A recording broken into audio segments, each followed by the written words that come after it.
Mais d'après vous, est-ce qu'il y a quelque chose de changé dans l'attitude des États-Unis à l'endroit de Cuba? Peut-être. Je vous dis que c'est difficile à vous répondre directement. En tout cas, nous ne fixons pas notre position en écoutant, en regardant ce que les États-Unis font ou ce que les États-Unis vont. Nous faisons notre politique internationale. Et naturellement, nous regardons avec attention ce qu'il fait parce que c'est notre ennemi, il est près de nous, il est très fort. Aujourd'hui, dans ces derniers jours, il y a quelques voix américains, on les connaît, le sénateur Fulbright, par exemple, qui a parlé un langage absolument différent. Mais immédiatement, M. Arus, M. Thomas Mann ont parlé dans le langage habituel. Et nous ne pouvons pas savoir si vraiment l'attitude de Fulbright, par exemple, correspond à un changement de la position des États-Unis ou seulement est une voie isolée. Est-ce que le blocus économique imposé par les États-Unis a affecté la vie à Cuba? Oui, il a fait changer, en premier lieu, il a fait changer absolument toute la vie de Cuba. Nous avons changé notre source de ravitaillement qui se sont déplacés vers l'Europe, surtout vers le pays socialiste. Et nous avons changé toute notre vie, même les articles de luxe, les articles de consommation à long terme, on peut dire, je ne sais pas bien la parole en français. Et ça a presque disparu à Cuba. Et il y avait beaucoup de choses qui manquent.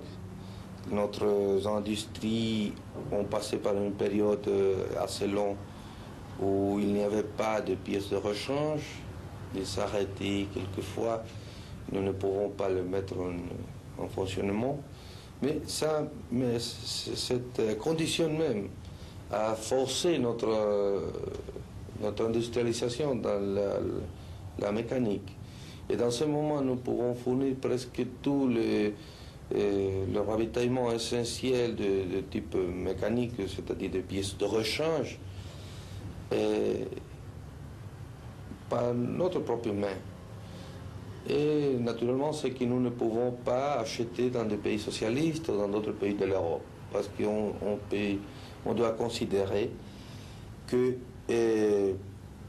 Cuba est un pays où presque toute l'industrie, toute la technique, toute la technologie dépendait des États-Unis et des usines des États-Unis. Et changer tout ça, c'est une chose assez difficile. Nous l'avons pu faire depuis cette année, les dernières années, et déjà le blocus est vraiment un échec absolu. Mais vous êtes satisfait de la situation économique actuelle à Cuba?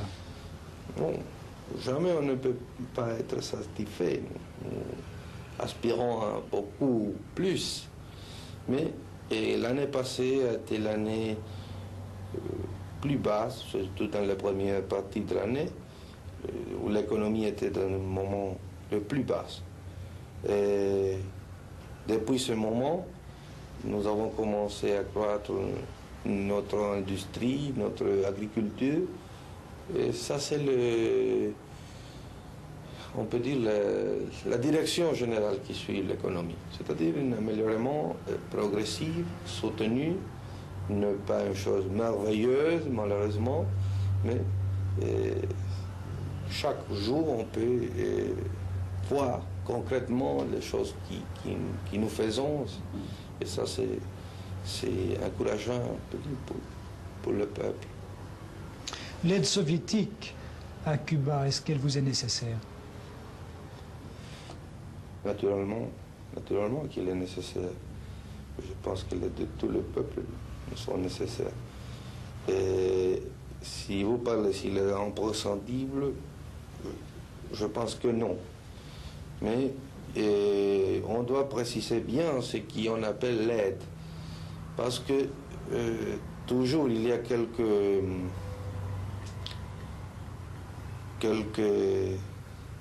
on se dice Erreur, tromperie. Oui. Et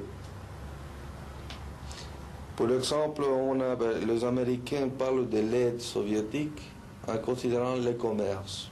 Et nous avons un très fort commerce qui est sur une base bilatérale d'un parti de l'autre. Ça n'est pas l'aide. L'aide soviétique est quelques accords à long terme, par exemple l'accord pour la canne à sucre et les accords pour donner des entreprises industrielles complètes avec des crédits à long terme. Et ça, c'est très important pour notre développement. Et je dis l'Union soviétique, vous m'avez demandé, ou je ne sais pas si vous avez demandé l'Union soviétique exactement, le pays socialiste, non, mais c'est avec tous les pays socialistes que nous avons ce type de relation.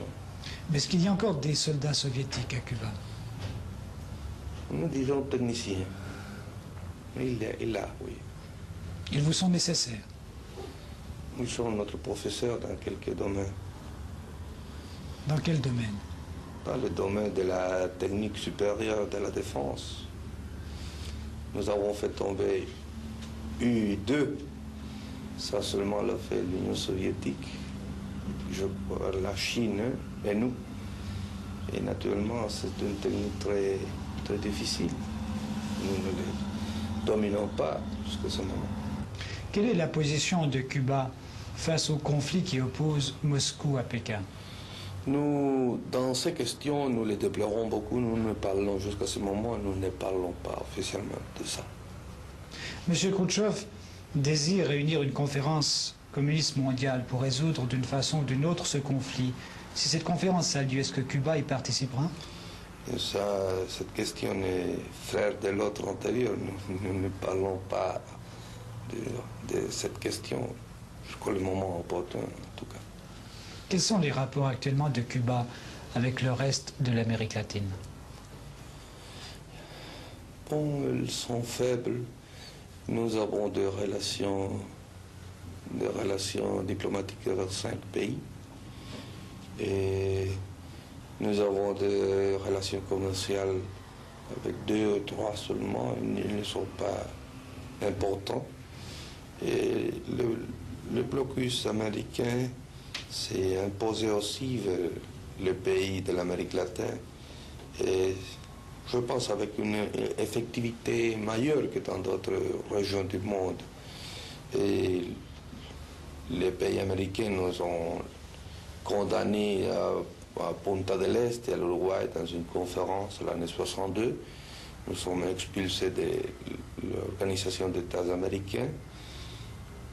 Et il y avait beaucoup de pays qui ont coupé son relation diplomatique et commerciale avec nous. Ça, c'est la situation jusqu'à ce moment. Pensez-vous qu'il y a, à l'heure actuelle, en Amérique latine, des pays mûrs, prêts pour une révolution du type castriste, du type cubain? Il y a quelqu'un où déjà il y a la lutte. Ici, on ne parle pas de ça, mais la lutte existe à Venezuela, existe à Guatemala. Et peut-être il y a d'autres pays où le peuple lutte avec les armes. Ça a passé avec nous. Nous avons lutté 2 années et il y a de longues périodes de temps où personne n'a parlé de nous. Vous avez parlé du Venezuela et du Guatemala, mais est-ce que Cuba aide les révolutionnaires de ces pays? Moralement seulement, il considère que son lutte est juste, mais jusqu'à ce point.